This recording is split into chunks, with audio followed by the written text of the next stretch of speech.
Alright, so day 4, and still have a mess on the counter, but we have paint. Well, primer. We used Glidden Gripper, I think it's Gripper. Yeah. Glidden Gripper, white primer and sealer. So apparently this thing is indoor exterior. So it means we'll actually be able to use it on the outside too before we paint that. And this whole thing used almost a little bit more than half a can.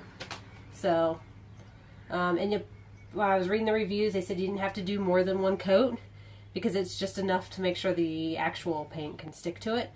So we didn't do everything because some of it's actual wood and not that laminate stuff, so we didn't have to paint that.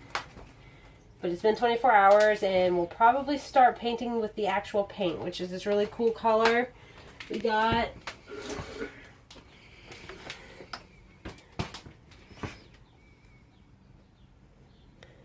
I think it was called Elf Hat Green. And we went with just a dead flat paint, no gloss, no nothing. So, yep, we're getting ready to start that. And that will be the walls.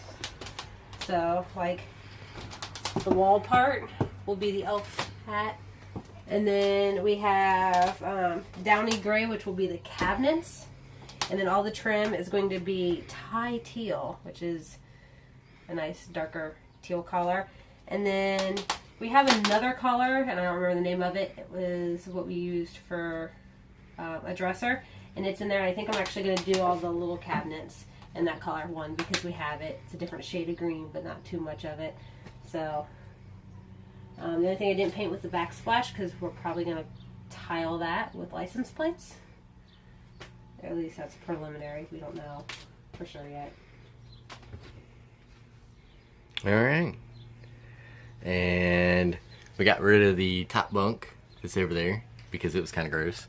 Just the mattress, not the bunk. Well, yeah, the bunk's still there. And turns out that the bottom bunk and the top bunk are both exact same size as a twin size mattress, so we can just take mattresses from our house and use those. So that saves us on that, especially once I rip out the big steel water tank that's under the bottom bunk there that's not hooked up to anything anyway. So it'll save us some weight. Just a quick look around at the paint.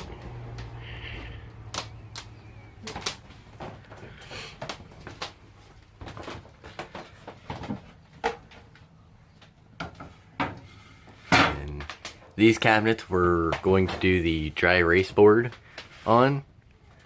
So we do have that stuff too to put on here. So we'll see how that works out. And we'll see you next time.